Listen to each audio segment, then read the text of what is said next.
الحمد للہ وکفا وسلام علی عبادہ الذین اصطفیٰ اشہد ان لا الہ الا اللہ وحدہ لا شریک لہ واشہد ان محمدا عبدہ ورسولہ صلی اللہ علیہ وآلہ وسلم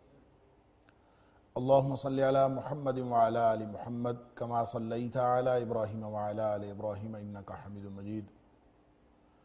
اللہم بارک علی محمد وعلی آل محمد کما بارکت علی ابراہیم وعلی آل ابراہیم انکا حمید مجید اما بعد فاعوذ باللہ السمیع العلیم من الشیطان الرجیم من ہمزہ ونفخہ ونفثہ بسم اللہ الرحمن الرحیم قل اطیعوا اللہ والرسول فإن تولوا فإن اللہ لا يحب الكافرین۔ اے حبیب صلی اللہ علیہ وآلہ وسلم آپ فرما دیجئے اللہ کی اطاعت کرو اور رسول صلی اللہ علیہ وآلہ وسلم کی بھی اطاعت کرو۔ فَإِن تَوَلَّوْا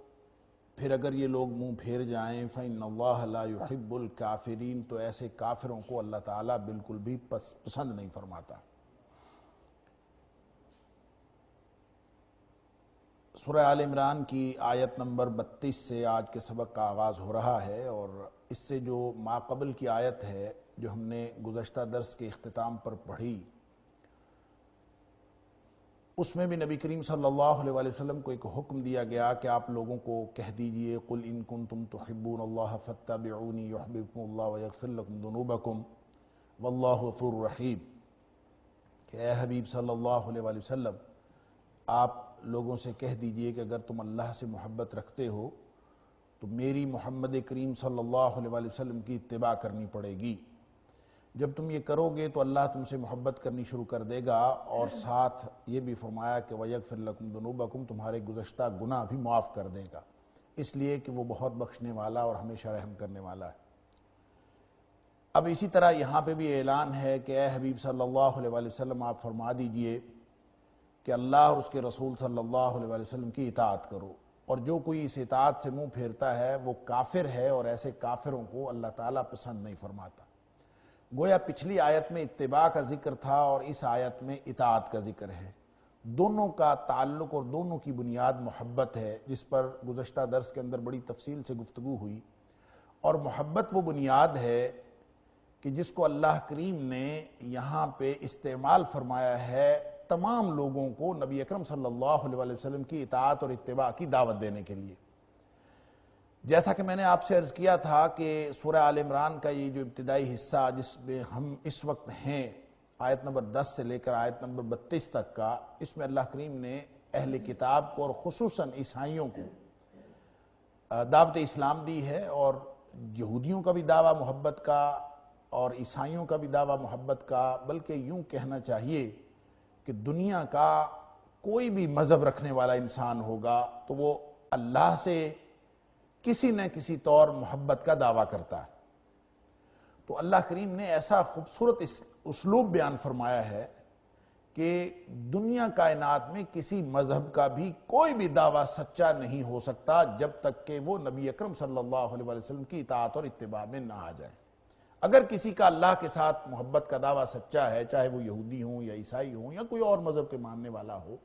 تو اس کو نبی اکرم صلی اللہ علیہ وسلم کی اطاعت اور اتباع میں آنا پڑے گا، اس کے علاوہ کوئی راستہ ہی نہیں ہے۔ کیونکہ شرک جب بھی کبھی کسی بھی قوم میں آتا ہے تو وہ غلط محبت کی راہ سے آتا ہے۔ مستدرک حاکم کے اندر ایک روایت ہے جس کو امام ذہبی نے بھی صحیح کہا ہے، حضرت عائشہ صدیقہ رضی اللہ تعالی عنہ راویہ ہیں، وہ فرماتی ہیں کہ نبی اکرم صلی اللہ علیہ وسلم نے فرمایا الشرک اخفی فی امتی من دبیب النمل، بلکہ ایک روایت میں آتا ہے من دبیب الزر علی الصفائی فی اللیلۃ الظلماء، کہ نبی اکرم صلی اللہ علیہ وسلم نے فرمایا کہ میری امت میں جو شرک ہے وہ چیونٹی کی چال سے بھی زیادہ ہلکی صورت میں آتا ہے اور زیادہ خفیہ چال چلتا ہے، اور وہ چیونٹی کی چال جو سیاہ پتھر کے اوپر سیاہ رات میں ہو، یعنی چٹان کے اوپر کوئی چیونٹی چل رہی ہو تو چٹان کو کیا پتہ چلتا، بعین ہی شرک جو ہے وہ سرایت کر جاتا ہے۔ پھر نبی اکرم صلی اللہ علیہ وسلم فرمایا وَأَدْنَاهُ أَن تُحِبَّ عَلَى شَيْءٍ فِي الْجَوْءِ، یا من الجو، اس کی کم ترین بات یہ ہے، اس کے کم ترین مظہر یہ ہے کہ ظلم کی کوئی نہ کوئی بات تم پسند کرنے لگو اور تمہیں ایسی چیزوں کے ساتھ محبت ہو اور پسندیدگی کا اظہار شروع ہو جائے جو ظلم سے تعلق رکھتی ہیں، یا پھر ان تبغض علی شیء، یا پھر من العدل، یا پھر تو کسی ایسی چیز کے بارے میں اپنے دل میں ناپسندیدگی رکھے جو عدل کی بات ہے۔ گویا عدل کی باتوں سے انسان کی ناپسندیدگی اور ظلم کی باتوں سے پسندیدگی، یہ ہمیشہ محبت کے ذریعے سے انسان ظلم میں مبتلا ہوتا ہے یا عدل کو ہاتھ سے چھوڑتا ہے۔ پھر نبی اکرم صلی اللہ علیہ وسلم نے اس کی اور وضاحت فرمائی، آپ نے فرمایا وَهَلَ الدِّينُ إِلَّا الْحُبُّ فِي اللَّهِ وَالْبُغْضُ فِي اللَّهِ، اصل دین وہ تو یہی ہے کہ محبت بھی اللہ کے لیے ہو اور دشمنی اور نفرت بھی، ناپسندیدگی بھی اللہ کے لیے ہو۔ پھر نبی کریم صلی اللہ علیہ وسلم نے یہی آیت تلاوت فرمائی، آپ نے فرمایا کہ وقال اللہ تعالی، اللہ تعالیٰ نے جیسے ارشاد فرمایا قُلْ إِن كُنتُمْ تُحِبُّونَ اللَّهَ فَاتَّبِعُونِي يُحْبِبْكُمُ اللَّهُ، کہ اگر تم اللہ سے محبت رکھتے ہو، یہی دین ہے کہ اللہ کے لیے محبت ہو، اللہ کے لیے پسندیدگی ہو، اللہ کے لیے ناپسندیدگی ہو، ہر وہ چیز پسند ہو جو اللہ کی پسند ہے اور ہر وہ چیز ناپسند ہو جو اللہ کی کو ناپسند ہے۔ جب یہ معیار ہوگا تو پھر دعوی محبت سچا ہوگا، وگرنہ اگر غلط معیار محبت کا ہو گیا تو وہ غلط معیار ہی ہمیشہ شرک کی بنیاد بنتا ہے۔ یہ دنیا کے یہودیوں اور عیسائیوں کو بھی کہا جا رہا ہے اور دنیا کے ہر قسم کے کافروں کو بھی کہا جا رہا ہے اور نبی اکرم صلی اللہ علیہ وسلم کی امت کو بھی کہا جا رہا ہے کہ کسی بھی قسم کا خود ساختہ طریقہ کار یا خود ساختہ دعوی محبت اس وقت تک قابل قبول نہیں ہے جب تک وہ نبی کریم صلی اللہ علیہ وسلم کی اطاعت اور اتباع میں نہ آ جائے۔ اور پھر جب اطاعت اور اتباع کی بات ہوتی ہے تو اتباع تو خصوصاً اور بطور خاص نبی اکرم صلی اللہ علیہ وسلم کی بتا دی کہ فَاتَّبِعُونِي، محمد کریم صلی اللہ علیہ وسلم کی اتباع کرو، کیونکہ اتباع ہوتا ہے نقش قدم پر چلنا اور اطاعت ہوتا ہے تعمیل حکم کرنا۔ تو اطیعوا اللہ والرسول، اللہ کی اطاعت کرو، اللہ کے رسول صلی اللہ علیہ وسلم کی اطاعت کرو۔ اطاعت اللہ کی بھی ہو سکتی ہے، نبی اکرم صلی اللہ علیہ وسلم کی بھی ہو سکتی ہے۔ اصل حق اطاعت، حق بندگی صرف اللہ کا ہے۔ اللہ نے اپنے نبی اکرم صلی اللہ علیہ وسلم کو اس میں شامل فرمایا، پھر نبی اکرم صلی اللہ علیہ وسلم کو اپنا نمائندہ بنا کے ہم انسانوں تک اور رہتی دنیا تک بھیج دیا اور یہ فرما دیا کہ من یطع الرسول فقد اطاع اللہ، کہ جو کوئی بھی نبی کریم صلی اللہ علیہ وسلم کا حکم مانے گا وہ ایسے ہی ہے جیسے اس نے اللہ کا حکم مان لیا۔ اب اطاعت بھی نبی کریم صلی اللہ علیہ وسلم کی اور اتباع بھی نبی کریم صلی اللہ علیہ وسلم کی۔ اس کے علاوہ نبی اکرم صلی اللہ علیہ وسلم کے مبعوث ہو جانے کے بعد ہر دعوی باطل ہے جب تک اس کی نسبت نبی اکرم صلی اللہ علیہ وسلم کے ساتھ نہ ہو۔ آپ کی اطاعت اور اتباع اگر اس میں شامل نہیں ہے تو ہر قسم کا دعوی محبت باطل ہے، چاہے یہودی کریں، چاہے عیسائی کریں، چاہے مسلمان کریں، اگر اس میں نبی اکرم صلی اللہ علیہ وسلم کی اطاعت اور اتباع ہوگی تو وہ درست ہوگا۔ اب سوال یہ پیدا ہوتا ہے کہ کوئی شخص اگر ایسا ہو جو اللہ کی اطاعت کی تو بات کرے، نبی اکرم صلی اللہ علیہ وسلم کی اطاعت کو اس میں سے نکال دے، جیسا کہ مسلمانوں کے اندر بہت سارے جدید ذہن اس طرف گیا ہے جو کہتے ہیں ہمارے لیے قرآن کافی ہے، نبی اکرم صلی اللہ علیہ وسلم کی بات کی ضرورت نہیں ہے، آپ کی اطاعت کے بغیر بھی دین مکمل ہے۔ وہ قرآن کو مکمل کتاب سمجھتے ہیں، قرآن یقیناً مکمل کتاب ہے، لیکن کتاب صاحب کتاب پر نازل ہوئی ہے۔ کوئی شخص یہ کہے کہ میں نبی کریم صلی اللہ علیہ وسلم کی اطاعت کے بغیر مسلمان ہو سکتا ہوں، سوال ہی پیدا نہیں ہوتا۔ اللہ تعالیٰ فرماتے ہیں فَإِنَّ اللَّهَ لا يحب الکافرین، جو اللہ اور اس کے رسول صلی اللہ علیہ وسلم کی اطاعت کے اس اصول سے منہ پھیرتا ہے، کوئی خود ساختہ اصول بناتا ہے چاہے وہ کسی بھی بنیاد پر بنائے، تو وہ اس کا یہ اصول غلط ہوگا اور ایسے لوگ کافر ہوں گے۔ اب یہ فکس کر دیا ایک ضابطہ کہ اللہ کی اطاعت مضمر ہے نبی اکرم صلی اللہ علیہ وسلم کی اطاعت میں۔ اب پھر نبی پاک صلی اللہ علیہ وسلم کی اطاعت کا مطلب یہ ہے کہ آپ خاتم النبیین ہیں اور آپ کے بعد